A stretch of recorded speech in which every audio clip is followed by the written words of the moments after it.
बसा के तेरी मूर्ति, उतारूं मैं गिरधर तेरी आरती, उतारूं मैं गिरधर तेरी आरती।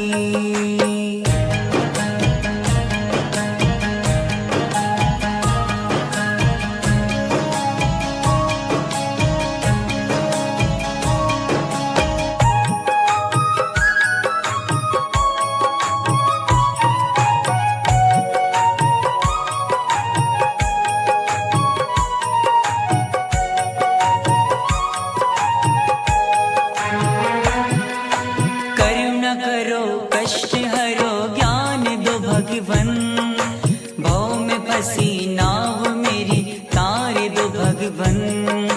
करुणा करो कष्ट हरो ज्ञान दो भगवन, भव में फंसी नाव मेरी तार दो भगवन। दर्द की दवा तुम्हारे पास है, दर्द की दवा तुम्हारे पास है, जिंदगी दया की है भीख मांगती, मन में बसा के तेरी मूर्ति, मन में बसा के तेरी मूर्ति, उतारूं मैं गिरधर तेरी आरती, उतारूं मैं गिरधर तेरी आरती।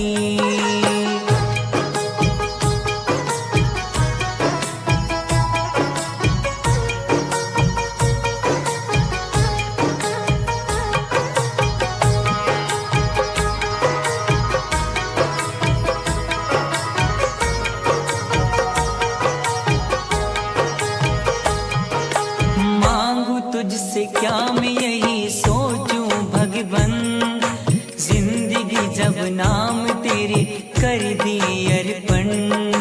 मांगू तुझसे क्या मैं यही सोचूं भगवन, जिंदगी जब नाम तेरे कर दी अर्पण।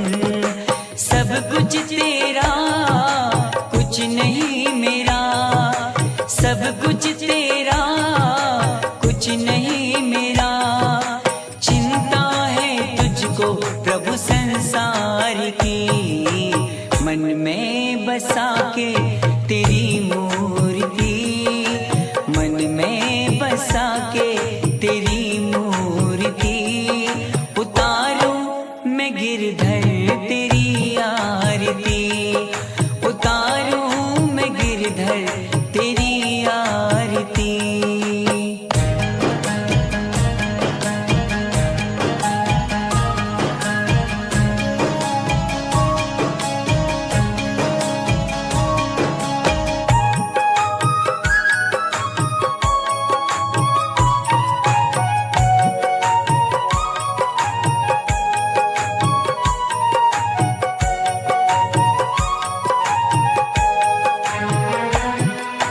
वेद तेरी महिमा गाए संत करे ध्यान, नारद गुण गान करे छेड़े बीड़ा तान।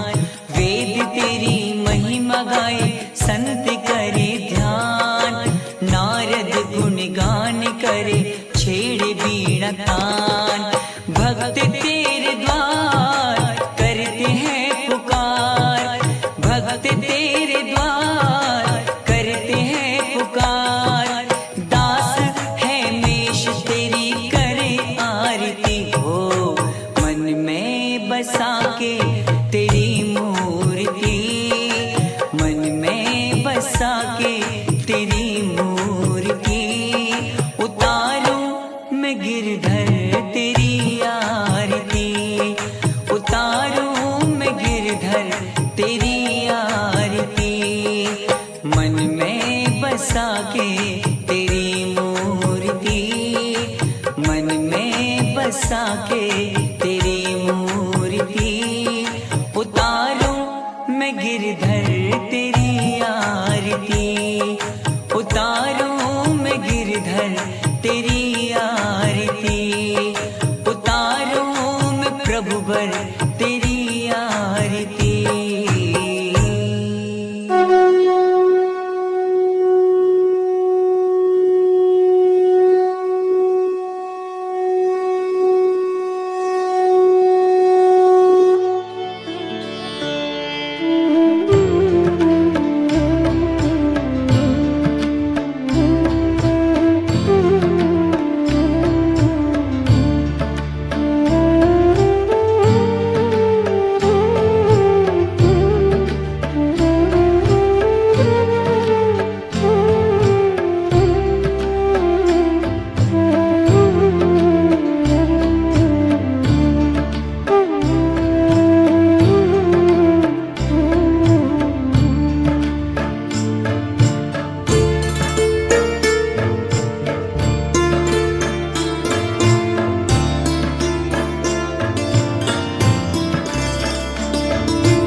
सरस्वतीं व्यासं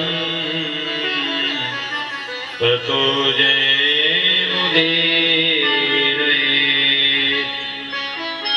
अज्ञानतिमिरान्धस्य ज्ञानाञ्जनशलाकया चक्षुरुन्मीलितं येन तस्मै श्रीगुरुवे नमः। जय जय श्री राधा रमण, जय जय नवल किशोर, जय गोपी चित चोर प्रभु, जय जय माखन चोर। वृंदावन शोभन नहीं, नंदगांव सोगा, बंसी बट सोबत नहीं, कृष्ण नाम सोनाम। राधा मेरी स्वामिनी, मेरा भी को दास, जन्म जन्म में दीजियो श्री वृंदावन वास। नमो नमो माता पिता, जिनसे भयो शरीर, नमो नमो गुरुदेव को, जैसे भजन में प्रीत। राधा मेरी मात है, पिता मेरे घनश्याम, इन दोनों के चरण में बारंबार प्रणाम। या देवी सर्वभूतेषु दयारूपेण संस्थिता, नमस्तस्यै नमस्तस्यै नमस्तस्यै नमो नमः। अतुलित बलधामं हेमशैलावदेयं, धनुजयवन कृशानं, ज्ञाननामाग्रगण्यं, सकल गुण निधान, बालरानामधीशं,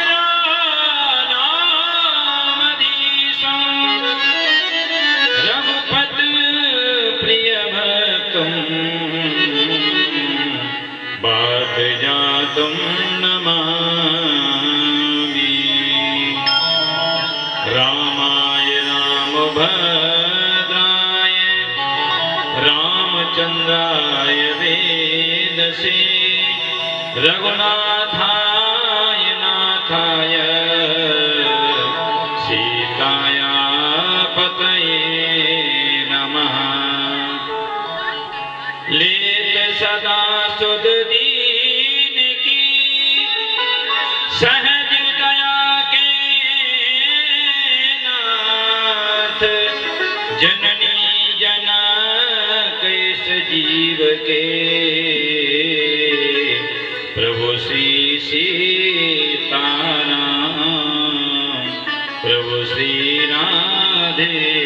बाल गोपाल सभी लोगों को बहुत बहुत स्वागत, बहुत बहुत आशीर्वाद। आज भगवान की दिव्य कृपा से खापा गांव के अंदर श्रीमद् भागवत जी की कथा का आयोजन हो रहा है।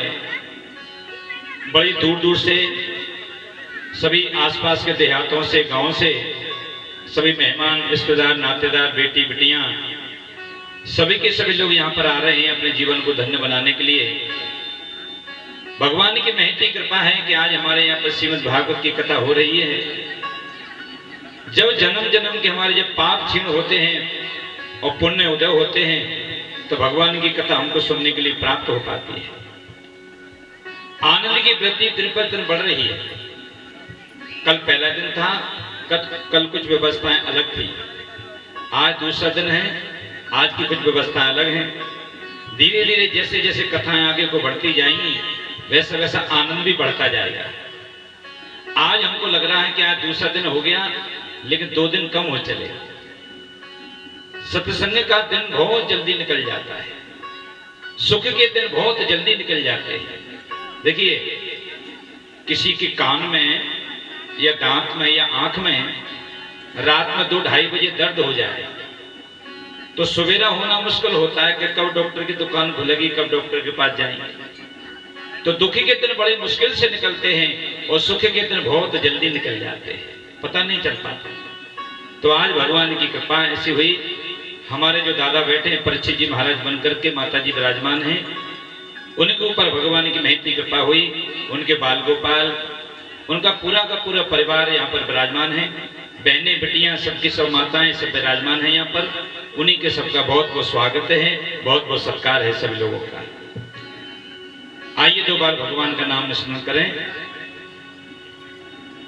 देखिए, सुंदरकांड में एक बहुत सुंदर दोहा है, उस दोहे को हम सब लोग रोज पढ़ते हैं।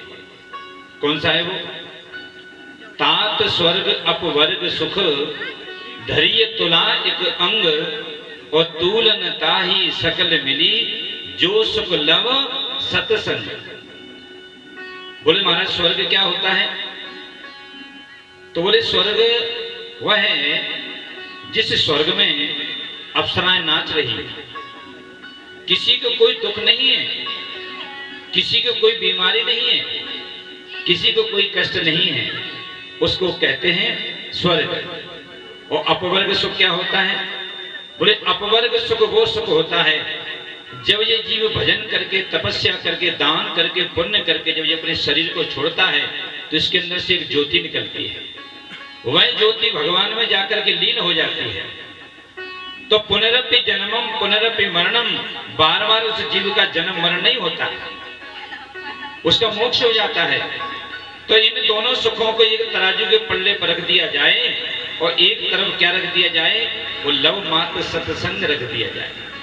तो उस स्वर्ग से, उस अपवर्ग सुख से, उस सत्संग की महिमा भगवान ने ज्यादा बताई। तो आज यहाँ पर हम लोग 7 दिन का सत्संग सुनेंगे, 7 दिन की भागवत को सुनेंगे। कितने भाग्यशाली लोग हैं हम लोग। तो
राधे राधे गोविंद राधे गोपाल राधे गोविंद राधे गोपाल राधे गोविंद राधे गोपाल राधे गोविंद राधे गोपाल राधे गोविंद राधे गोपाल राधे गोविंद राधे गोपाल राधे गोविंद राधे गोपाल राधे गोविंद राधे गोपाल राधे राधे राधे गोविंद गोविंद राधे राधे राधे गोविंद गोविंद गोविंद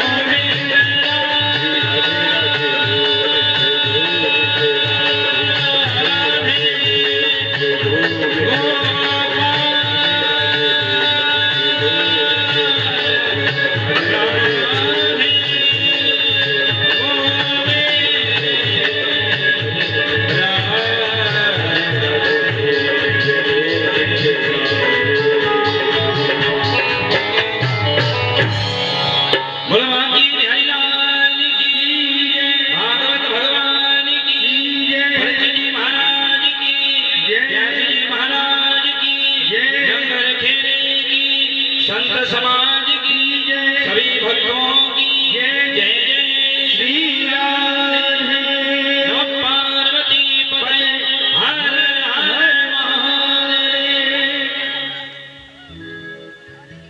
कृष्णाय वासुदेवाय हरे परमात्मने प्रणतक्लेशनाशाय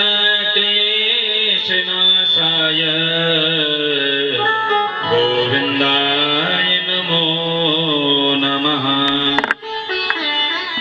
जन्माद्यस्य यतोऽन्वयादितरतश्च चार्थस्य विघ्नेश्वरात् तेने ब्रह्महृदायादिकवये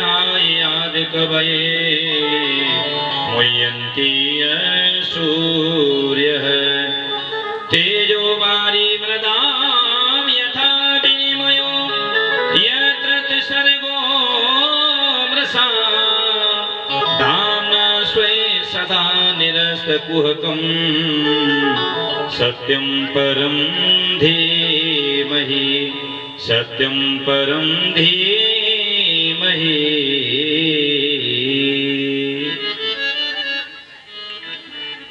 देखिए कल की कथा का विश्राम धुंधकारी के प्रसंग पर हुआ। ये धुंधकारी चोरियां करता था, वेश्यागमन किया करता था, मदिरा पान किया करता था और अंत में जाकर के इसके धुंधकारी के लिए गोकर जी महाराज ने सुंदर श्रीमद् भागवत की कथा ज्ञानी का आयोजन किया। भगवान की कथा को सुनकर के धुंधकारी का मोक्ष हो गया। तो कहने का तात्पर्य क्या है? श्रीमद् भागवत की कथा को कितना भी पापी से पापी व्यक्ति क्यों न हो, जो 24 घंटे पाप करता है, पाप के अलावा कुछ करता ही नहीं, झूठ बोलना, गालियां देना, मदिरा पान करना, वेश्यागमन करना, इसके अलावा उसके पास अच्छा कोई काम है ही नहीं। अगर ऐसे व्यक्ति को भी श्रीमद् भागवत की कथा सुना दी जाए तो उस व्यक्ति का कल्याण हो जाता है, उसका उद्धार हो जाता है। ऐसी सी ग्रंथ श्रीमद् भागवत में ऐसी सी बातें बताई गई हैं। देखिए श्रीमद् भागवत में किसी भी देवी देवता की स्तुति नहीं गाई गई। कल जब हमने कथा प्रारंभ करी तो क्या कहा? बोले सच्चिदानंद रूपाय विश्वोत्पत्त्यादि हेतवे तापत्रय विनाशाय श्री कृष्णाय वयम नमः। वो परमात्मा सत्य स्वरूप है। और जब आज पहले दिन जब कथा प्रारंभ हो रही है तब भी हमारे सुखदेव जी महाराज क्या कह रहे हैं? बोले सत्यम परम धीमहि, वो भगवान सत्य स्वरूप है। जब ये संसार नहीं था तब भी भगवान थे, और जब ये संसार है तब भी भगवान है, और जब ये संसार नष्ट हो जाएगा तो कौन बचेगा? बोले भगवान बचेंगे। श्रीमद् भागवत में किसी देवी देवता की स्तुति नहीं गई। चाहते व्यास जी तो गणेश जी महाराज की वंदना कर सकते थे, राधे नानी की वंदना कर सकते थे, भगवान श्री कृष्ण की वंदना कर सकते थे, लेकिन किसी भी देवी देवता की स्तुति भागवत में नहीं गाई जाती। क्या कारण पड़ गया? बोले व्यास जी ने विचार किया कि 33 करोड़ देवी देवता हैं, मैं किस किस की स्तुति करूंगा भागवत में? और कहीं एक देवता भी अगर रह गया तो वो विचार करेगा मेरा नाम तो व्यास जी ने लिखा ही नहीं भागवत में। तो किसी भी देवता की स्तुति न करते हुए उन्होंने एक ही बात कही, वो परमात्मा सत्य स्वरूप है, सत्यम परम धीमहि। इधर हमारी रामचरितमानस में देखो, रामचरितमानस में सभी देवी देवताओं की स्तुति गाई है।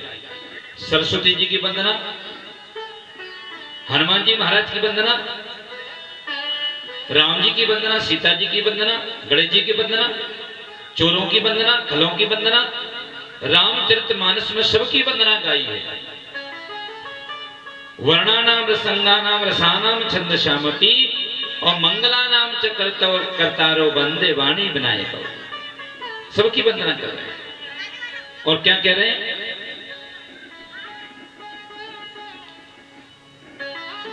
अयोध्या की वंदना, गलियों की वंदना, सबकी वंदना कर रहे हैं।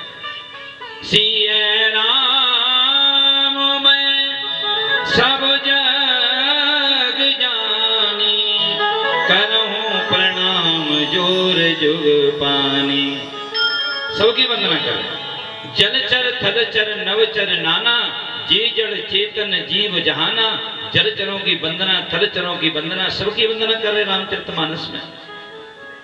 लेकिन श्रीमद् भागवत में किसी की वंदना नहीं गाई है महाराज। तो किसकी वंदना गाई है? बोले सत्यम परम धीमहि, वो भगवान सत्य स्वरूप है। और धर्म न दूसरा सत्य समाना, सत्य जैसा कोई धर्म नहीं और झूठ जैसा कोई पाप नहीं। आजकल आप लोगों ने देखा होगा, व्यक्ति छोटी छोटी सी बातों पर झूठ बोलता है, बल्कि वो झूठ बोलने का कोई तात्पर्य नहीं है, कोई मतलब नहीं है, फिर भी व्यक्ति छोटी छोटी बातों पर झूठ बोल देता है बिना वजह। और देखो, आपने चेक किया हो या नहीं किया हो, हमने तो ऐसा महसूस किया कि जब से ये मोबाइल चालू हुए हैं ना, जब से ये मोबाइल चालू हुए, जब से व्यक्ति ज्यादा झूठ बोलने लगा है। अब वो व्यक्ति विचार करता है, बैठा होगा घर में, बताएगा कहीं की, बोले कौन देखने जा रहा है मुझे। लेकिन महाराज भगवान घट घट वासे, बिन पग चले सुने बिन काना, और कर बिनो कर्म करें बिद नाना। भगवान कैसे बिना कानों के सुनते हैं, बिना पैरों के चलते हैं, बिना नासिका के सूंघते हैं, तो परमात्मा से कोई बचा है क्या? ईश्वर अंश जीव अविनाशी, ये जीव अविनाशी है, ईश्वर का अंश इसमें समाहित है। बिजली का एक बहुत बड़ा ट्रांसफार्मर है, उस बिजली के ट्रांसफार्मर में से एक लाइन आ रही है, बिजली आ रही है हमारे गांव में, तभी तो घर घर में जाकर के बल्ब जल रहे हैं, जो लाइट वहां से आ रही है। अगर वो ट्रांसफार्मर में ही आग लग जाएगी, वो ट्रांसफार्मर जल जाएगा, तो क्या लाइट हमारे पास आ पाएगी? ऐसे ही परमात्मा की जो वोल्टेज है, परमात्मा मेन डीपी है, मेन ट्रांसफार्मर है, वहां से उनकी जो ज्योति है वो घट घट के अंदर विराजमान है, घट घट के अंदर बैठी हुई है, तभी तो ये जीव चल रहा है, बोल रहा है, खा रहा है। तो श्रीमद् भागवत की कथा ऐसी है महाराज। तो क्या है? बोले निगम कल्पतरोर गलितम फलम, सुख मुकाद अमृत द्रव संयुतम, और पिबत भागवतम रसमालयम, मुहुरहा रसकाम विभावकः। श्रीमद् भागवत कहते किसको है? बोले श्रीमद् भागवत में 18,000 श्लोक हैं, 335 अध्याय हैं और 12 इसमें स्कंद हैं। वेदों का जो पका हुआ फल है, वेदों का जो पका हुआ फल है, वो श्रीमद् भागवत की कथा है। तो निगम कल्पतरोर गलितम फलम, कैसा फल है? बोले महाराज पका हुआ फल है, और इस फल में क्या भरा हुआ है?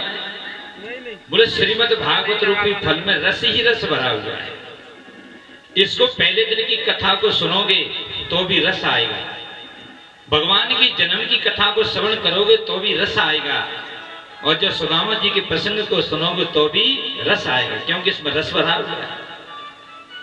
इसमें कोई गुठली नहीं है, इसमें कोई छिलका नहीं है, इसमें फेंकने के लिए कोई भी वस्तु हमारे पास नहीं, माने कोई भी कथा छोड़ने के लिए हमारे पास कोई जगह नहीं है।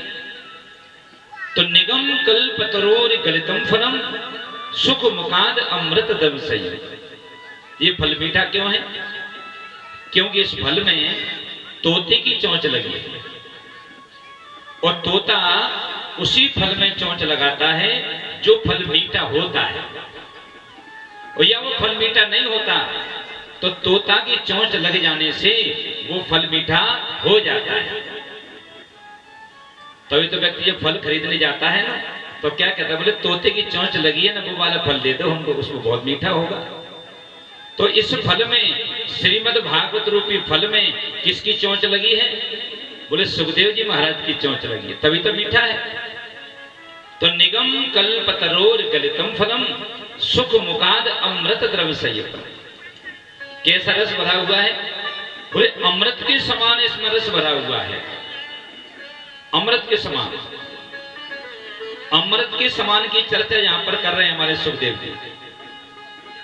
जब समुद्र मंथन हुआ था तो समुद्र मंथन में दैत्यों ने और देवताओं ने मंथन किया था, उसी समुद्र मंथन के अंदर से ये अमृत निकला था। आज उस अमृत की और श्रीमद् भागवत की अमृत की दोनों की बराबरी कर रहे हैं। बोले निगम कल्प तरोर गलितम फलम सुख मुखात अमृत द्रव्य संयुक्तम। ये अमृत के समान है। और पिबत भागवतम रसमाल है। बोले इतना सुंदर रस है, बोले इसको तो पीते जाइए, पीते जाइए। जब कोई व्यक्ति सुंदर कोई रस बनाता है, आम का जूस बनाता है या कोई बढ़िया रस बनाता है, तो पीने वाला क्या कहता है, भैया एक गिलास और देना, बड़ा अच्छा लग रहा है। ऐसे ये फल है, जैसे एक आम का फल होता है ना, आम के फल को जितना जितना व्यक्ति चूसता जाता है, उसके छिलके को फेंक देता है और आम की गुठली को लेकर के उसको चूसता जाता है, तो आम के फल की गुठली को जैसे जैसे वो चूसता जाता है उतना उतना उसके अंदर आनंद बढ़ता चला जाता है। ऐसी श्रीमद् भागवत की कथा है, जिसको हम जितना जितना ज्यादा सुनेंगे, जितना जितना मन लगा करके सुनेंगे, उतना उतना रस इसमें आता चला जाएगा।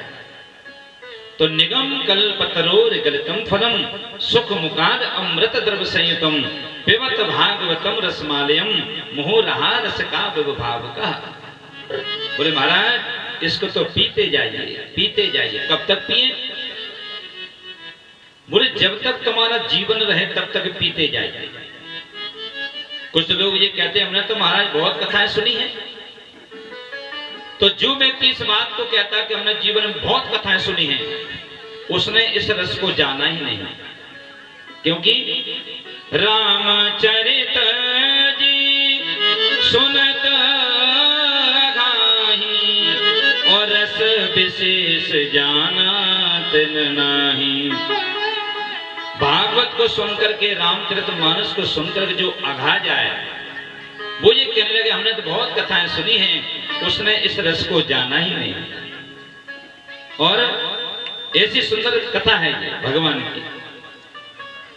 और जिन हरि कथा सुनी नहीं काना, श्रवण रंग भवन समाना। जिन कानों ने भगवान की कथा को नहीं सुना, वो कान कैसे हैं? वो कैसे कान है महाराज? बोले चूहे बिल बनाते हैं, जंगलों में चूहे जाकर के बिल बनाते हैं, लेकिन उस बिल में चूहे रह नहीं पाते। तो रहता कौन है? तो रहता कौन है उसके अंदर? बोले सर्प रहते हैं। चूहा बिल बनाता जरूर है, लेकिन उसके अंदर रहते सर्प है। ऐसे जो भगवान ने हमको जो कान दिए, काय के लिए दिए? इन कानों के द्वारा भगवान की कथा सुनना चाहिए, तभी तो इन कानों की सार्थकता है। तो महाराज और ये नेत्र भगवान ने क्यों दिए? बोले नेत्र भगवान ने इसलिए दिए, इन नेत्रों के द्वारा भगवान का दर्शन करना चाहिए, मंदिरों में जाना चाहिए। नैननि संत दरस नहीं देखा और लोचन मोर पंख कर लेखा। जिन नेत्रों ने भगवान का दर्शन नहीं किया वो नेत्र कैसे हैं? जैसे मोर पंख में भी नेत्र होते हैं। तो क्या मोर पंख के नेत्र दर्शन कर सकते हैं भगवान का? क्या भगवान को ये नेत्र देख सकते हैं? तो जब भगवान ने हमको ये नेत्र दिए, इन नेत्रों की सार्थकता ही तब है तो हम अपने लड्डू गोपाल जी का दर्शन कर लें, हनुमान जी का दर्शन कर लें, मैया का दर्शन कर लें, तो इन नेत्रों की सार्थकता है। और महाराज ये सर भगवान ने क्यों दिया? देखो पूरे अंगों की बात बता रहे हैं यहाँ तुलसीदास जी। ये सर भगवान ने क्यों दिया शरीर के अंदर? ये सर जब तक बड़ों के सामने नहीं झुकता, माता पिता के सामने नहीं झुकता, अपने गुरुओं के सामने नहीं झुकता, अपने दादा दादी के सामने नहीं झुकता, ब्राह्मणों के सामने नहीं झुकता, संतों के सामने नहीं झुकता, तो सर की कोई सार्थकता नहीं। अकड़ के वही चलता है जिसमें जान नहीं होती। अकड़ करके वही चलता है जिसमें जान नहीं होती। सूखी लकड़ी एकदम सीधी रहती है और जो गीली होती है वो झुक जाती है। तो ध्यान दीजिए। और जिन हरि भगति हृदय नहीं आनी और जीवत सब समान ते प्राणी। जिन हरि भगत हृदय नहीं आनी, जिस हृदय के अंदर भक्ति नहीं, वो काय का हृदय है। और महाराज ये जीव भगवान ने क्यों दी है शरीर के अंदर? क्या ये जीव खाने पीने के लिए दी है? जिस जीव का काम क्या है? गौर करिए इस बात पर। ये जीव क्या करती है? सवेरे 4 बजे उठे, बोले चाय बनाना, 8 बज गए बोले नाश्ता देना, 12 बज गए बोले भोजन देना, सारे दिन खाने के लिए मांगती है। या तो ये खाने पीने के लिए मांगेगी ये जीव, और या फिर किसी की बुराई करेगी, किसी की भलाई करेगी। उसके घर में क्या हो रहा है, उसके घर में क्या बना, उसके घर में उसकी बहू कैसी है, उसकी सास कैसी है, इसके अलावा ये जीव बैठी बैठी क्या करती है सारे दिन। तो इस जीव को रसना बनाइए, इस जीव पर भगवान का नाम लगाइए। क्या करते दिन भर? तो ये जीव ऐसी है जैसे बरसात में मेंढक होते हैं, तालाब भरा रहता है और ये मेंढक तालाब के चारों तरफ बरसात में बैठ जाते हैं और टर टर टर टर करते रहते हैं। ऐसे ये जीव हो जाएगी। इसलिए जीव की सार्थकता है कि भगवान का इससे भजन। सोने के लिए समय है, बतियाने के लिए समय है, लेकिन भगवान के लिए समय नहीं है। पूरा दिन इसी प्रकार से हम लोग गुजार देते हैं, हमारे पास समय नहीं है। और जब बुरा समय आता है ना, तो भगवान कहता है हमारे पास भी समय नहीं है, हम भी तुमको लेकर के ही जाएंगे। सत्संग में आने का सबसे बड़ा फायदा आपको आज बताएं, ध्यान से सुनना। विषय भोगों में आप लगे हुए हैं, धन कमा रहे हैं, पैसा कमा रहे हैं, सब काम कर रहे हैं, लेकिन भगवान का भजन नहीं कर रहे। आप भगवान की कथा में आके बैठ गए, ध्यान रखना, बुरा नहीं मानना। भगवान न करे जब किसी का बुरा समय आता है ना, व्यक्ति मोटरसाइकिल पर बैठ करके जा रहा है, उसका एक्सीडेंट हो गया और एक्सीडेंट इतना भीषण हुआ कि बचने वाला नहीं था, लेकिन बाल बाल बच गया। कौन ने बचाया? भगवान ने बचाया ना, आपके भजन ने बचाया। तो आप बैठ करके जा रहे थे मोटरसाइकिल पर, एक्सीडेंट हो गया, बाल बाल बच गए। व्यक्ति क्या कहता है कि भगवान की बड़ी कृपा थी महाराज, बिल्कुल बाल बाल बच गए। तो ये बचे कैसे? कैसे बचे आप लोग बताओ? सत्संग में आकर के जो आपने 10 मिनट दिए हैं ना, 15 मिनट दिए हैं, 1 घंटा दिया है, 4 घंटे 5 घंटे दिए हैं, यही समय हमारा है।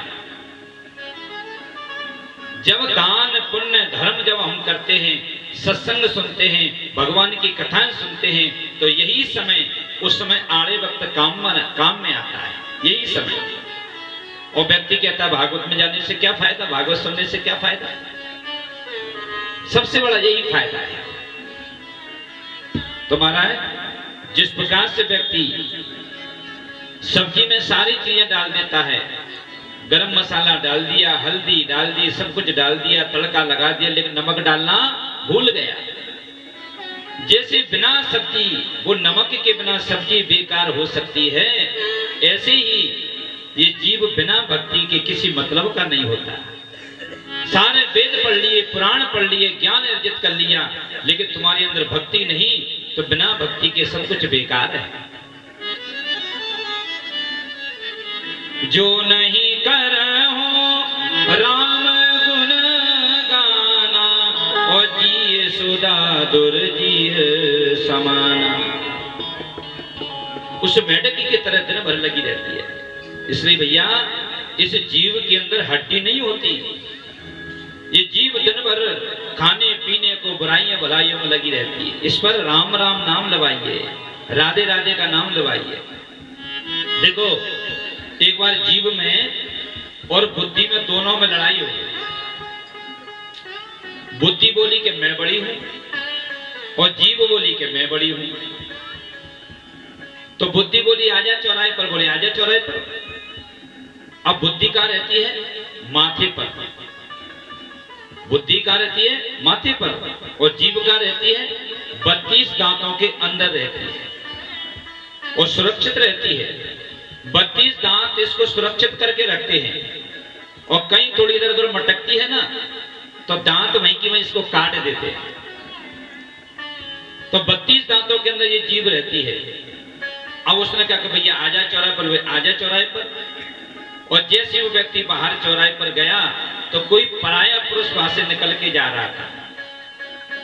उस व्यक्ति से ये अंदर से जीव निकली और क्या बोली? तेरा ऐसा हो जाए, तेरा वैसा हो जाए, लगी गालियां देने।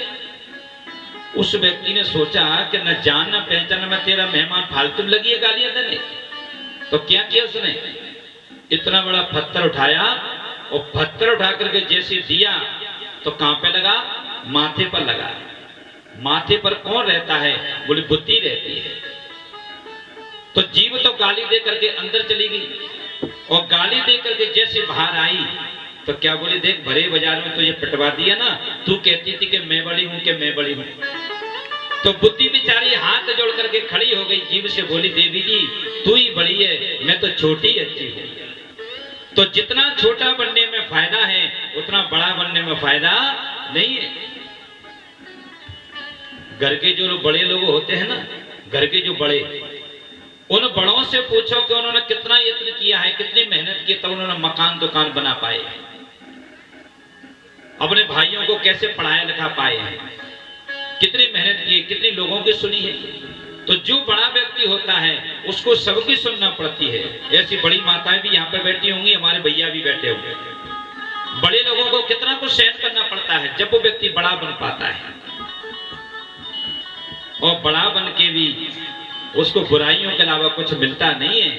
इसलिए जितना छोटा बनने में फायदा है, छोटा बन करके अपना काम निकाल ले जाओ, और बड़ा बनने में कोई फायदा नहीं। और जब बड़े की बात आई है ना, तो 2 मिनट की चर्चा सुनेंगे आप लोग। देखिए, जब ये बड़ा बनता है ना, कौन सा बड़ा? दही बड़ा बनता है ना। दही बड़ा कैसे बनाया जाता है? सबसे पहले दही बड़ा बनाने के लिए बाजार से दाल खरीदी जाती है।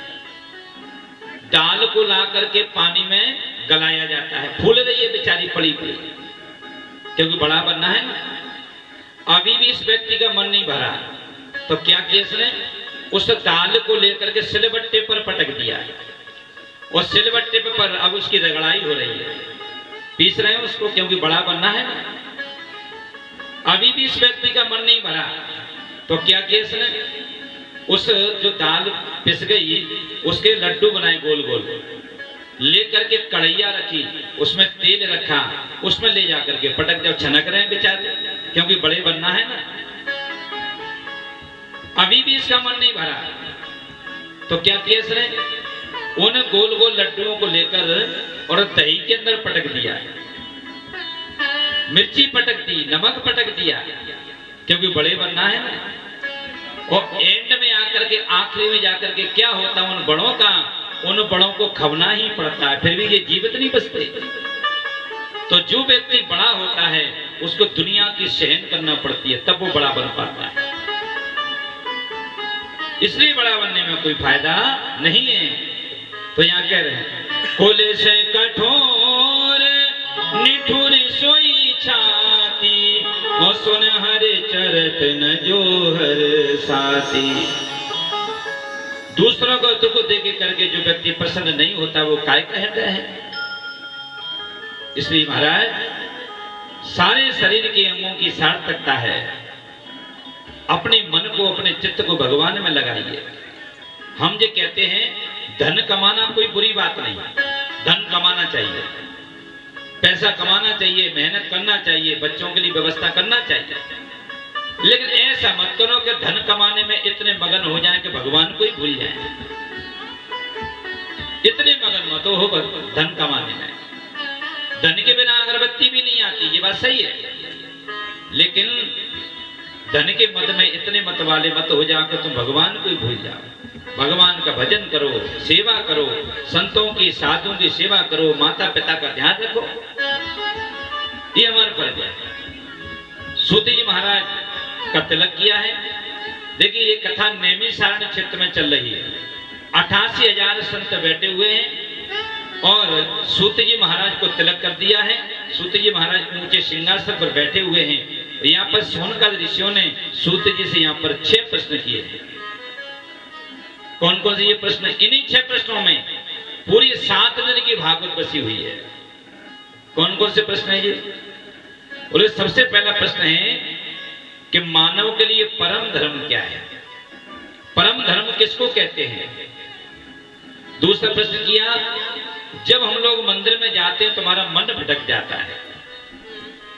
हनुमान जी बैठे हैं, मैया बैठी हैं, बाबा बैठे हैं, राम जी बैठे हैं, सबके सब बैठे हैं। एक लोटा पानी का भर के लेके शंकर जी पर चढ़ा दिया, लोटा का पानी खत्म। अब मन में सोच रहे हैं हनुमान जी को तो नहला ही नहीं पाए, राम जी को तो नहला ही नहीं पाए। तो कभी भी मंदिर में जाकर ये विचार मत करो कि हनुमान जी अलग हैं, राम जी अलग हैं, शंकर जी अलग हैं, मैया अलग हैं। ये दिखने में अलग अलग लगते हैं लेकिन ये सबके सब एक हैं।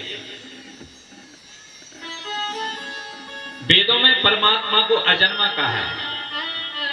वेदों में परमात्मा को कहा है परमात्मा तो अजन्मा है। बिन पग चले सुने बिन काना कर बिन कर्म करो बिन नाना। तो फिर देवकी के गर्भ से भगवान ने अवतार धारण कैसे कर लिया? कौशल्य मैया के गर्भ से भगवान श्री राम जी ने अवतार कैसे धारण कर लिए? महाराज ये हमको जवाब दीजिए। भगवान के अवतार कितने हुए? कोई कहता है भगवान का 1 अवतार हुआ, कोई कहता है 2 अवतार हुए, कोई कहता है 24 अवतार हुए। वास्तव में भगवान के कितने अवतार हुए प्रभु, ये कथा मुझे सुनाने की कृपा की थी। ये सोनकाद ऋषि सूत जी महाराज से प्रश्न कर रहे हैं। और क्या कहा? बोले प्रभु शास्त्रों का सार क्या है? इस वेद है, पुराण है, रामचरितमानस है, ये सब के सब ग्रंथ है, महाभारत है, ये सब के सब क्या कहना चाहते हैं? इनका सबका संदेश क्या है? क्या संदेश देना चाहते हैं ये हमको? तो ये सबके सब वेद पुराण एक ही संदेश देते हैं कि भजन कीजिए, भजन कीजिए। और भगवान जब अपनी लीला को समाप्त करके जो सुधाम के लिए गए तो धर्मम किम शरणम गतः, ये धर्म किसकी शरण में गया महाराज? ये कथा मुझे सुनाने की कृपा कीजिए। यहाँ पर ये ऐसे 6 प्रश्न किए हैं। तब सुखदेव जी महाराज, तब सूत जी महाराज कहते हैं तुमने बहुत सुंदर प्रश्न किए हैं, तुम्हारे एक एक प्रश्न का मैं तुमको जवाब दूंगा। सबसे पहले उन्होंने अपने गुरुदेव भगवान का ध्यान किया। यम प्रजंतु मन पेतम पेत कृत्यम द्वैपायनो ब्रह का कर आजुहाव पुत्रेत तन्मय तया तरवो विनेदो तम सर्वभूत हृदय मुन मानतोस्मि। अपने गुरुदेव भगवान का ध्यान किया। तो सूत जी महाराज कहते सुनिए महाराज, एक समय की बात है, एक बार अयोध्या में बैठ करके भगवान श्री राम शंकर जी का ध्यान कर रहे थे और भगवान भोलेनाथ कैलाश पर्वत पर बैठ करके राम जी का ध्यान कर रहे थे। ध्यान देना, भगवान भोलेनाथ 24 घंटे राम राम राम राम राम राम राम राम जपते रहते हैं और राम जी अयोध्या में बैठ करके 24 घंटे ओम नमः शिवाय ओम नमः शिवाय ओम नमः शिवाय जपते रहते हैं। सब एक दूसरे को भज रहे हैं। और देखिए ब्यास जी महाराज जो सुखदेव जी के पिताजी हैं, ब्यास जी महाराज कुटिया पर बैठ करके एक बार भगवान भोलेनाथ का भजन कर रहे थे। ब्यास जी के गुरु कौन है? ब्यास जी के गुरुदेव भगवान है शंकर जी। तो शंकर जी का भजन कर रहे थे। आइए हम भी भगवान भोलेनाथ को पुकारें। नमः शिवाय नमः शिवाय हर हर भोले नमः शिवाय नमः शिवाय नमः शिवाय हर हर भोले नमः शिवाय नमः शिवाय नमः शिवाय हर हर भोले नमः शिवाय नमः शिवाय नमः शिवाय हर हर भोले नमः शिवाय नमः शिवाय सभी गाइए शिवाय हर हर भोले नमः शिवाय नमः शिवाय नमः शिवाय हर हर भोले नमः शिवाय नमः शिवाय नमः शिवाय हर हर भोले नमः शिवाय नमः शिवाय नमः शिवाय हर हर भोले नमः शिवाय नमः शिवाय नमः शिवाय तालियों की सेवा जय हर भोले नमः शिवाय रामेश्वराय शिव रामेश्वराय हर हर भोले नमः शिवाय रामेश्वराय शिव रामेश्वराय हर हर भोले नमः शिवाय ओम नमः शिवाय ओम नमः शिवाय हर हर भोले नमः शिवाय नमः शिवाय ओम नमः शिवाय हर हर भोले नमः शिवाय हर हर भोले नमः शिवाय हर हर भोले नमः शिवाय हर हर भोले नमः शिवाय। बोल शंकर भगवान की जय हो। तो ब्यास जी महाराज अपनी कुटिया पर बैठ करके भगवान भोलेनाथ का ध्यान कर रहे थे। उधर कैलाश पर्वत पर भगवान भोलेनाथ नेत्र बंद कर करके राम जी का ध्यान कर रहे थे। जब भगवान भोलेनाथ की समाधि खुली तो दौड़ करके पार्वती जी आए। बोले प्रभु बहुत दिनों के बाद आपकी समाधि खुली है। तो शंकर जी बोले देवी आज बड़ी जोर की भूख लगी है, तुमने कुछ बनाया हो तो जरा खिलाओ जरा हमको। पार्वती जी ने कहा कि महाराज सुनो, अभी मैंने कोई भोजन तैयार किया नहीं, मैं तुम्हारे लिए बढ़िया बढ़िया सुंदर लड्डू बनवाती हूँ, बढ़िया लड्डू बना के तैयार करती हूँ। भगवान शंकर जी ने सोचा कि जब तक ये लड्डू बनाएंगी तब तक हमारा समय भी बेकार नहीं जाना चाहिए। तो भगवान भोलेनाथ दोबारा समाधि में बैठ गए और राम जी का ध्यान करने लगे। उधर पार्वती मैया ने बढ़िया सुंदर लड्डू बनाए प्योर घी के, और लड्डू बना करके तैयार रखे हैं। अब पार्वती जी ने सोचा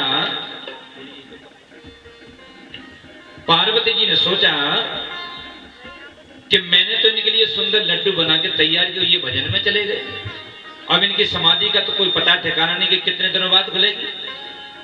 तो पार्वती जी को बड़ा क्रोध आया, मन में बड़ा गुस्सा आया कि देखो मैंने तो इतने सुंदर लड्डू बनाए और ये भजन में चले गए। ऐसा होता है ना, जब माताएं ताजा ताजा भोजन बनाती है ना तो पति से कहती है काम करो, पहले भोजन कर लो उसके बाद काम करते रहना। और पति कहीं अपना काम करता रहे और पत्नी भोजन बना के तैयार रखे तो गुस्सा तो आता है ना कि पहले भोजन कर लो उसके बाद करते रहना आराम से। पार्वती मैया को बड़ा क्रोध आया। उसी समय नारद जी को मौका मिल गया, बोले ये काम बहुत बढ़िया है, हमने सब जगह दुनिया में सब जगह गए, सब जगह परीक्षा लेकर के देखी, सब जगह हमने परीक्षा लेकर के देखी, लेकिन भोलेनाथ की परीक्षा हमने कभी नहीं ली कि दोनों को दोनों पति पत्नी कितने प्रेम के साथ में रहते हैं। आज इनकी भी हमको परिचय लेना चाहिए। तो आज भगवान भोलेनाथ के यहाँ पर नारद जी महाराज वीणा उठा करके और नारायण नारायण करते हुए कैलाश पर्वत पर पहुंचे। उधर पार्वती मैया बैठी हुई है। नारद जी का स्वागत किया, आइए नारद जी महाराज, कैसा आना हुआ? बोले मैया हम तो बाबा का दर्शन करने के लिए आए थे कि हमारे बाबा कैसे हैं। अब नारद जी ने जब पूछा मैया से तो मैया ने कोई जवाब दिया नहीं। तो नारद जी एकदम बोले मैया से, मैया एक बात बताओ कि तुम्हारा जो चेहरा है ना कुछ उदास सा लग रहा है, क्या बात है? नैन नैन कहे देते हैं नैन बहन की बात, इन नेत्रों के द्वारा दूसरे को पढ़ लिया जाता है। तो भैया आज बड़े सुखी लग रहे हो, क्या बात है? कौन सी खुशी है तुमको? या कोई व्यक्ति दुखी दिख जाता है तो आज बड़े दुखी लग रहे हो, क्या बात है?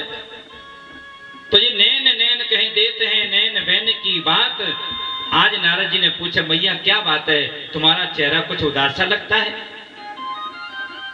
तो एकदम से बोली नारद जी मैंने तेरे बाबा के लिए बढ़िया बढ़िया लड्डू बनाए थे और तेरे बाबा भजन में बैठे, पता नहीं इनका कब भजन खुलेगा, कब इनकी समाधि खुलेगी। तो नारद जी बोल पड़े मैया सुनो, सुर नर मुनि सब की यह रीति, और स्वार्थ लाग करे सब प्रीति। मैया ये देवता है ना स्वार्थी होते हैं। अब पति की बुराई चाहे कैसी भी कोई स्त्री हो, अपने पति की बुराई कोई सुन सकती है क्या? बड़े उनमें रोज झगड़ा होता है, लेकिन तीसरी महिला कोई अगर बोलेगी या कोई पुरुष बोलेगा तो एकदम गुस्सा ही जाएगा ना। अरे नारद कैसी बात करता है? मेरे भगवान भोलेनाथ तो मुझे बहुत चाहते हैं, मुझे बहुत प्रेम करते हैं। भैया तुमको बहुत प्रेम करते हैं। तो नारद जी का परिचय क्या है? नारम ज्ञानम ददाति इति नारद, जिनकी बात जीवन में कभी रद्द नहीं होती उनका नाम नारद है। और जिनके घरों में कभी लड़ाई नहीं हुई, उनके घरों में लड़ाई करवा दें उनका भी नाम नारद है। और जिनके घरों में कभी लड़ाई शांत नहीं हुई, उनके घरों में जाकर के लड़ाई को शांत करवा दें उनका भी नाम नारद है। तो नारम ज्ञानम ददाति इति नारद। नारद जी ने आज मैया से कहा मैया मैया तुमको भोले बाबा बहुत चाहते हैं। बोले बहुत प्रेम करते हैं। बोले कितना करते हैं? तो मैया ने कहा बहुत करते हैं। तो नारद जी पूछ रहे हैं कि बहुत कितना होता है? बहुत इतना होगा, इतना होगा, इतना होगा, इतना प्रेम करते होंगे। बोले नारद तुझे क्या पता मेरे भोले बाबा मुझे कितना प्रेम करते हैं? अच्छा भैया प्रेम करते तो एक बात बताओ, उनकी गले में जो मुंडों की माला पड़ी है, वो मुंडों की माला उनके पास कहां से आई? आपको तो भोले बाबा बहुत प्रेम करते हैं ना, तो आपको तो बताया होगा उन्होंने कि उनके गले में जो मुंडों की माला पड़ी है वो कहां से आई।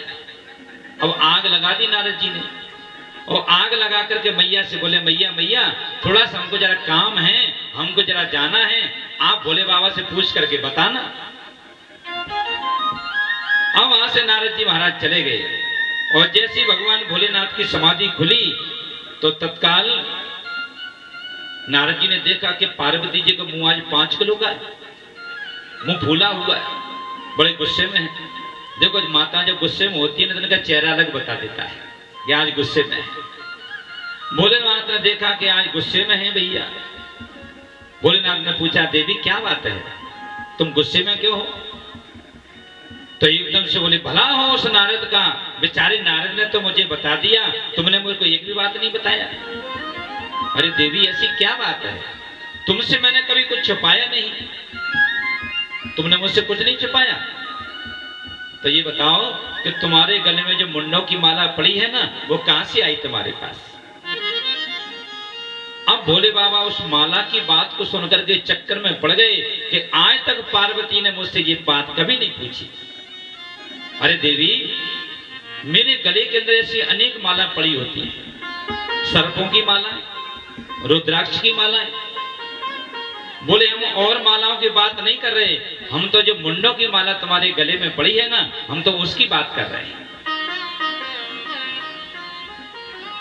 पार्वती मैया बोली महाराज सुनो, पति पत्नी में निश्चल प्रेम होता है, पति पत्नी में प्रेम होना चाहिए। और मैं तुमसे बहुत प्रेम करती हूँ। कोई पति अपनी पत्नी के लिए या अपने स्वयं के लिए कोई सोने की चीज बनवा के लाता है ना, अपनी पत्नी को बताता है। अपने लिए सोने की अंगूठी बनवाएगा, सोने की चैन बनवाएगा, तो घर पे बताता है कि नहीं कि मैंने सोने की चैन बनवाई, सोने की अंगूठी बनवाई। लेकिन तुमने इतनी बड़ी माला को गले में धारण करके रखा है, तुमने इस माला के विषय मुझे आज तक नहीं बताया। अब भोलेनाथ ने सोचा कि अब जिद पकड़ गई। बाल हट, त्रिया हट और राज हट। बच्ची अगर मेले में रूठ जाए तो बच्चों को मनाना बड़ा मुश्किल है। फलाना वाला खिलौना चाहिए, भले वो कितने का है, तो दिलवाना पड़ेगा पिताजी को। और राजा अगर रूठ जाए तो राजा को भी बनाना बड़ा मुश्किल है। और स्त्री अगर रूठ जाए, कहीं अगर स्त्री रूठ गई कि भैया की शादी है, 5,000 वाली साड़ी चाहिए, चाहे दुनिया से लाओ, मुझे तो बढ़िया वाले कपड़े चाहिए, सोने की चैन चाहिए, तो पति बेचारा कैसे न कैसे दिलवाना ही पड़ेगी उसको। भैया लड़ाई तो बंद हो जाएगी कम से कम। तो बाल हट, त्रिया हट और राज हट ये प्रसिद्ध हैं। आज पार्वती मैया रूठ गई। मुझे आपको बताना पड़ेगा कि तुम्हारे गले के अंदर ये मुंडों की माला कहां से आई है। अब बेचारे क्या जवाब दें। तो भगवान शंकर जी ने कहा, देवी ये माला और किसी की नहीं है, तो किसकी है? वो ये माला है ना, तुम्हारे मुंडों की माला है। तो पार्वती जी बोली कि मैं तो तुम्हारे सामने जिंदा खड़ी हूं, ये मुंडी की माला तो जब बनेगी तब मैं मरूंगी, और मैं तुम्हारे सामने जिंदा खड़ी हूं। तो भगवान भोलेनाथ बोले, देवी इससे पहले तुम्हारे 108 बार जन्म हो चुके हैं, 108 बार तुम मर चुकी हो, और जिस जन्म में तुम मर जाती हो, शरीर को छोड़ देती हो, तुम्हारे मुंड को लेकर मैं अपनी माला में धारण कर लेता हूं। तो ये किसके मुंड हैं? बोले ये तुम्हारे ही मुंड हैं। कितने हैं? बोले 108 हैं। तो पार्वती जी बोली इसका मतलब मैं 108 बार मर चुकी? शंकर जी बोले हाँ देवी, तुम 108 बार मर चुकी हो। तो पार्वती मैया ने कहा, महाराज एक बात बताओ, इधर तुम कहते हो कि मैं तुमसे बहुत ज्यादा प्रेम करता हूं, तुमको मैं बहुत ज्यादा चाहता हूं, क्या खास प्रेम करते हो? अपनी पत्नी को अपनी आंखों के सामने मरता हुआ देख सकते हो, और इधर कहते हो कि मैं तुमसे बहुत प्रेम करता हूं। क्या प्रेम करते बताओ आप। अच्छा और एक बात बताओ कि आप मुझे मरता हुआ देख सकते हो, तो तुम क्यों नहीं मरे?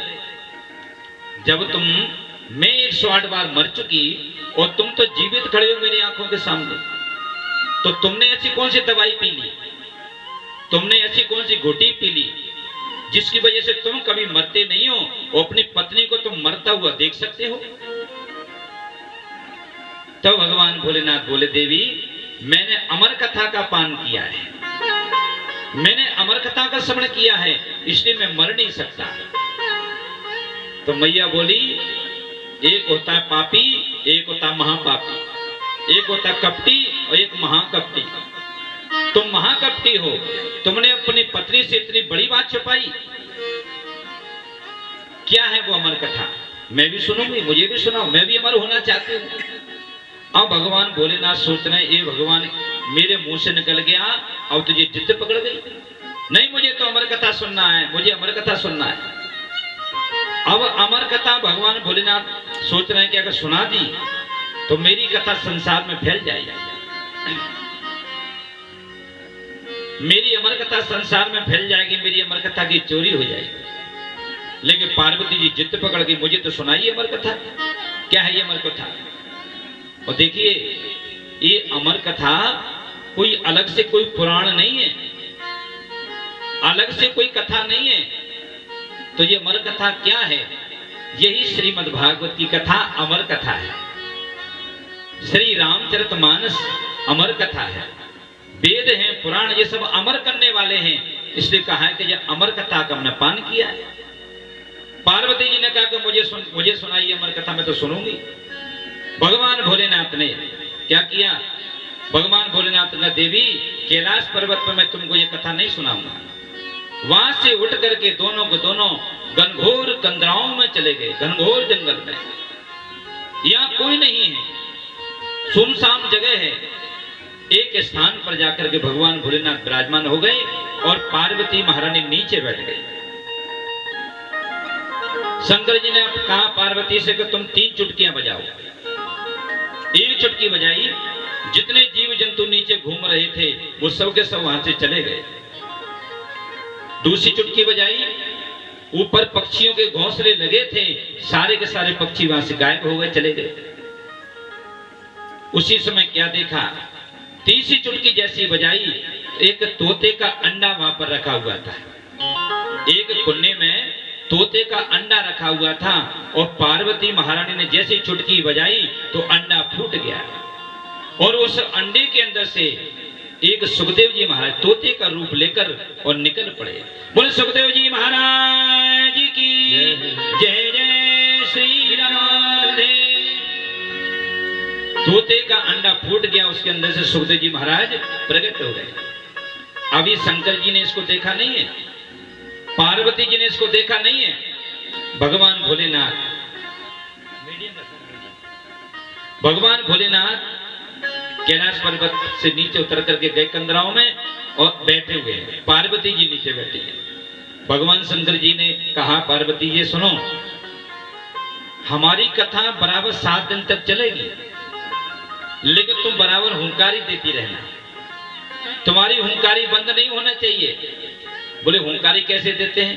बोले ओम ओम कहते रहना, ओम ओम ओम ओम ऐसे कहते रहना। जैसे छोटे छोटे बच्चों को जब पहले के समय में माता जब कहानियां सुनाती थी ना, तो माता बच्चों से कहा करती थी कि भैया हुंका देता रहियो तो मैं तुझे कहानी सुनाती रहूंगी। तो भगवान भोलेनाथ ने कहा देवी कि तुम्हारी हुंकारी बराबर आना चाहिए। पार्वती जी ने कहा ठीक है। पार्वती जी नीचे बैठ गई और भगवान भोलेनाथ नेत्र बंद करके भगवान की कथाओं को सुनाने लगे, अमर कथा को सुनाने लगे। हुंकारी देती जा रही। 1 दिन हो गया, 2 दिन हो गए, 3 दिन हो गए, चौथे दिन आकर के आधे दिन की कथा भगवान भोलेनाथ ने पार्वती जी को सुना दी और आधे दिन के बाद में पार्वती जी को नींद आ गई। पार्वती जी सो गई और जब पार्वती जी सोई, उनके हुंकारी बंद हुई, तो जो तोते का बच्चा जो बैठा हुआ था, उस तोते के बच्चे ने सोचा कि पार्वती जी सो गई और हुंकारी बंद हो गई तो मेरे भगवान की कथा बंद हो जाएगी। तोते के बच्चे में एक खासियत होती है, किसी की आवाज करके सुन लेता है तो सुर में स्वर मिला करके बराबर बोलने लगता है।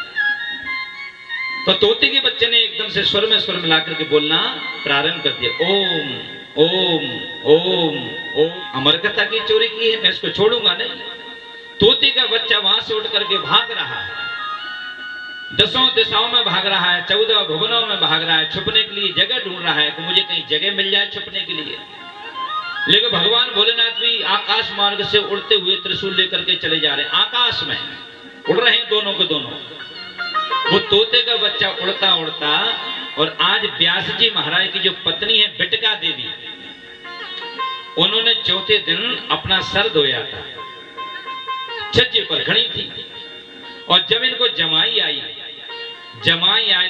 इनको, तो इनका मुंह खुल गया और नेत्र बंद हो गए। जब व्यक्ति को ऐसे मुंह फाड़ता है ना, व्यक्ति जब जमाई लेता है तो क्या होता है, मुंह खुल जाता है और नेत्र बंद हो जाते हैं। इस तोते के बच्चे ने सोचा ये जगह बढ़िया है छुपने के लिए, इससे अच्छी जगह हमको संसार में कहीं नहीं मिलेगी। तो आज जो व्यास जी महाराज की जो पत्नी है बिटका देवी, उनके मुंह के अंदर ये तोते का बच्चा चला गया। और जैसे उन्होंने नेत्र खोले तो सामने देखा शंकर जी गुस्से में खड़े हैं त्रिशूल लेकर के। व्यास जी ने देखा कि मेरे गुरुदेव भगवान बड़े गुस्से में है, क्या बात है। व्यास जी दौड़ करके आए, गुरुदेव क्या बात है, इतने गुस्से में आज हमने आपको कभी इतने गुस्से में नहीं देखा, जो आप भागते हुए चले आ रहे हैं, क्या हो गया। तो शंकर जी ने कहा कि तुम्हारी पत्नी के अंदर मेरा एक जोर है। व्यास जी को बड़ी जोर की हंसी आई। बोले गुरुदेव तुम्हारे पास चोरी करने के लिए है क्या? कैलाश पर्वत पर रहते हो, मरघटे की विभूति लगाते हो, न तो तुम्हारे पास सोना है, न चांदी है, न दुकान है, न मकान है, क्या है तुम्हारे पास चोरी करने के लिए? बोले संसार की चीज की बात नहीं कर रहा मैं तो। बोले इसने मेरी अमर कथा की चोरी की है। वो तोते का बच्चा तुम्हारी पत्नी के गर्भ के अंदर चला गया है। तो व्यास जी ने पूछा प्रभु अमर कथा की चोरी की है? बोले हाँ अमर कथा की चोरी की है। तो क्या होगा प्रभु इस अमर कथा से? जो व्यक्ति अमर कथा सुन लेता है उसका होता क्या है? तो शंकर जी बोले कि जो व्यक्ति अमर कथा सुन लेता है वो अमर हो जाता है, वो कभी मरता नहीं है। तो व्यास जी ने कहा प्रभु एक बात बताओ, इधर आप कह रहे हो कि जो मेरी अमर कथा को सुन लेता है वो अमर हो जाता है, और इधर तुम कैलाश पर्वत से भागे भागे दौड़े दौड़े चले आ रहे हो उस बच्चे को मारने के लिए। जब तुम कह रहे हो कि जो मेरी अमर कथा को सुन लेता है वो अमर हो जाता है, वो कभी मरता नहीं है, तो तुम इतने दूर से उसको मारने के लिए फालतू में ही भाग रहे हो। जब तुम कह रहे हो कि अमर कथा सुन ली वो मरेगा ही नहीं, तो काय के लिए भाग रहे हो यहाँ तक? तुम कैलाश पर्वत में बैठे रहते, काय के लिए यहाँ तक भाग करके आए? तो शंकर जी बोले अरे ये तुम भूल ही गए कि जब मरेगा। जब इसने अमर कथा ही कोई सुन लिया है, जब ये अमर ही हो गया तो इसको क्या मारेंगे? ये तो भूल ही गए। ऐसे हैं भगवान हमारे भोलेनाथ। तो व्यास जी को ये बताने के लिए आए थे कि तुम्हारे पत्नी के गर्भ से एक सुखदेव नाम का बालक प्रकट होगा, वो संसार का उद्धार करने के लिए इस धरा पर आएगा और श्रीमद् भागवत की कथा को कह करके दुनिया का उद्धार करेगा। उसकी तुम सेवा करना, पाल पोस कर तुम उसको बड़ा करना। इस प्रकार से सुखदेव जी महाराज का जन्म ऐसे प्रकार से यहाँ पर हुआ। बोले सुखदेव जी महाराज की जय जय जय श्री राधे। इतना सुंदर प्रसंग आप लोगों ने यहाँ पर सुना। देखिए भगवान शंकर जी के प्रसंगों को आप लोगों ने बड़े चित्त लगा करके, बड़ा मन लगा करके श्रवण किया। एक कलयुगी भक्त था। वो कलयुगी भक्त एक बार काशी बनारस गया, और काशी बनारस में जब वो भक्त गया तो एक मंदिर में गया, शंकर जी के मंदिर में। शंकर जी के मंदिर में वो दर्शन करने के लिए गया था, लेकिन जैसे शंकर जी के मंदिर में दर्शन करने के लिए गया तो भगवान भोलेनाथ के ऊपर एक घंटा टंगा हुआ था। वो सोने का घंटा था। उसे सोने के घंटे को देख करके इसका मन खराब हो गया, मन बिगड़ गया। देखो ईमानदार वही है जिसको बेईमानी का मौका नहीं मिला। आज इसने जब देखा कि ये सोने का घंटा है और मंदिर में कोई है नहीं, बढ़िया मौका मिल गया, तो क्या किया इसने? अपने दोनों पैरों को शंकर जी के ऊपर रख लिया, उस घंटे को चुराने लगा। ऐसा ये भक्त है। तो आइए इस भजन के माध्यम से हम लोग सुनेंगे। बहुत सुंदर सा भजन है, सभी माताएं गाएंगी बजाएंगी।